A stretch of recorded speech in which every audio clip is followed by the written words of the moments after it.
بسم الله الرحمن الرحيم والصلاة والسلام على سيد المرسلين وعلى آله وأصحابه أجمعين أما بعد باب ما جاء في صفة إدام رسول الله صلى الله عليه وسلم حدثنا محمد بن سهل بن عسكر وعبد الله بن عبد الرحمن قال حدثنا يحيى بن حسان حدثنا سليمان بن بلال عن هشام بن عروة عن أبيه عن عائشة رضي الله عنها أن رسول الله صلى الله عليه وسلم قال نعم الإدام الخل.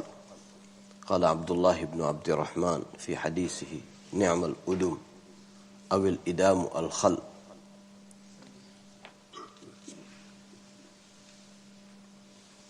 Chapter has been brought by Imam al-Tirmidhi rahmatullah alayh. It is describing gravy, curry and salan which was eaten by Rasulullah sallallahu alaihi wasallam. What type of curry or what type of gravy Nabi sallallahu alaihi wasallam used to have. First hadith sharif is being narrated by our mother Aisha radiyallahu ta'ala anha. She said that Nabi sallallahu alaihi wasallam said that what a beautiful curry or gravy is vinegar. Hazrat Sheikh Zakaria rahmatullah alayh, he had mentioned few things that Nabi sallallahu alayhi wasallam used to have vinegar, and he used to say, like it is being said in this hadith sharif, that it is very beautiful curry. In one of the hadith sharif, Nabi sallallahu alayhi wasallam made dua of the barakat into the vinegar. And according to some other hadith sharif, it was mentioned that vinegar used to be curry and gravy of messengers of Allah subhanahu wa ta'ala previously. And in one of the hadith sharif, it is being mentioned that whoever, any household which will have vinegar, they will not become needy. They will not become needy. The Sheikh Zakaria rahmatullah alayh mentions that meaning of that if you will have vinegar, then you will not be in need of any other curry, any other salan, any other gravy. And then Sheikh Zakaria rahmatullah alayh had mentioned few things. That imagine, we should not make that intention, but we will come to conclude that whatever is sunnat, it will be beneficial for you physically also. It will be beneficial for you spiritually also. It will earn you reward, and it will be beneficial for you into barzakhi life, into grave also. And it will be beneficial for you into hereafter. And what can be greater benefit than that it will earn you nur of the sunnat from the treasures of Allah subhanahu wa ta'ala. But as it was said just now, that every sunnat will be beneficial for you physically also. Sheikh Zakaria rahmatullah alayhi had mentioned quite a few benefits, that whoever has vinegar becomes very, very healthy for you to digest your food. You know, it is one of the wasila, it is one of the mean for you to increase in your digestion. Another thing he has mentioned, that whoever has vinegar, you know, whatever we consume, the food, any type of food we consume, with that food there are some sort of, you know, poisonous stuff. So whenever you will have vinegar, that vinegar will become defense against those poisonous stuff. So may Allah subhanahu wa ta'ala give us tawfiq. You know, we shouldn't aim for that only. We should make intention that this is being encouraged by Nabi sallallahu alayhi wasallam. This is being promoted by Rasulullah sallallahu alayhi wasallam. Like, you know, Maulana Zulfaqar Sahib, Damat Barakatuhum, he had mentioned that incident that somebody saw someone performing wudu onto the France airport. Somebody saw performing wudu onto the France airport. And while performing wudu, he was noticing that what he does.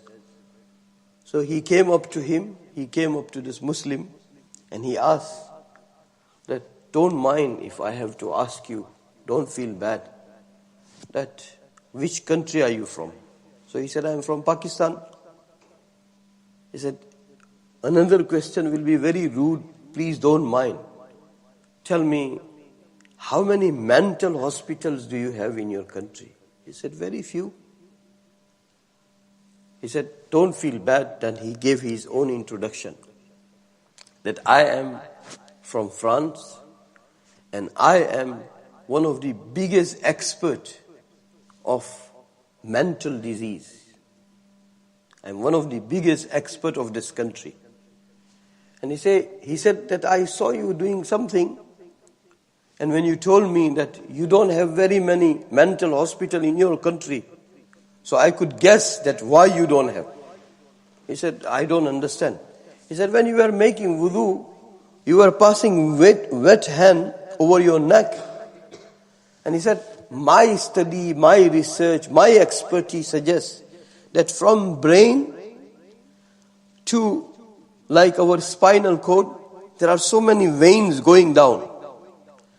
And he said, if someone regularly make this part of his body, this neck of his body wet regularly, then it is very unlikely that this person will face mental disease. Because that wetness is needed. It is such a sensitive, those veins are such sensitive, and at such a place that even if you are having bath, if person is not very keen, it is very likely to be missed. So he said, I make wudu. He explained that I make wudu. Every Muslim makes wudu at least 5 times a day, because 5 salats are farz. And then people perform tahajjud and perform ishraq and salatul duha, chas, etc. So that many, how many sunan and nawafil you add more, that many times you make more wudu. So he said, that is the reason you don't have that many mental hospitals in your country. So now if we make wudu just with the intention of avoiding mental disease, that is your aim is very minimal. May Allah subhanahu wa ta'ala give us tawfiq that we aim for obeying sunnat of Nabi sallallahu alaihi wasallam, to please Allah subhanahu wa ta'ala. As Nabi sallallahu alaihi wasallam explaining, as-siwak mirlatul lirrab wa mitharatul lil-fam. That is the side of every action of Nabi sallallahu alaihi wasallam. Both sides. One is religious and one is worldly. One is physical and one is spiritually. So Nabi sallallahu alaihi wasallam said, if you do miswak, that will be cleansing your mouth, but at the same time, it will be pleasing Allah subhanahu wa ta'ala. So our aim and our strive should be that we please Allah subhanahu wa ta'ala. May Allah subhanahu wa ta'ala grant us tawfiq. Bismillahir Rahmanir Rahim. Ya awwal al-awwaleen, ya akhir al-akhirin, ya rahim al-masakin, ya dhal quwwati al-mateen, ya dhal manni fala yumannu alayh, ya dhal tawl, ya dhal jalali wal ikram. La ilaha illa ant. زهر اللاجئين وجار المستجيرين ومأمن الخائفين يا مأمن الخائفين يا مأمن الخائفين يا مأمن الخائفين إن كنت كتبتنا عندك في الكتاب أشقياء فامحو عنا اسم الشقاء فامحو عنا اسم الشقاء فامحو عنا اسم الشقاء وإن كنت كتبتنا عندك في الكتاب مقطرا علينا أرزاقنا فامحو تقطير رزقنا وحرمان رزقنا واكتبنا وأثبتنا عندك سعداء ووفقنا الخير فإنك تقول في كتابك يمحو الله ما يشاء ويثبت وعنده الكتاب.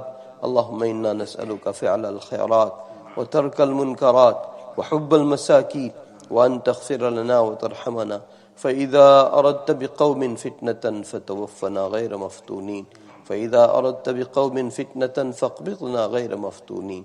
اللهم ارزقنا حبك وحب من يحبك وحب عمل يقربنا إلى حبك. اللهم إنا نسألك رضاك والجنة ونعوذ بك من سخطك وغضبك وعقابك والنار. اللهم بدل سيئاتنا بالحسنات. اللهم نقنا من الذنوب كما ينقى الثوب الأبيض من الدنس. اللهم متعنا بأسماعنا وأبصارنا وقواتنا أبدا ما أبقيتنا. اللهم اجعله الوارث منا واجعل ثأرنا على من ظلمنا وانصرنا على من عادانا ولا تسلط علينا من لا يرحمنا ولا يخافك فينا. اللهم أرنا الحق حقا وارزقنا اتباعه وأرنا الباطل باطلا وارزقنا اجتنابه. اللهم ارزقنا حبك وحب حبيبك صلى الله عليه وسلم.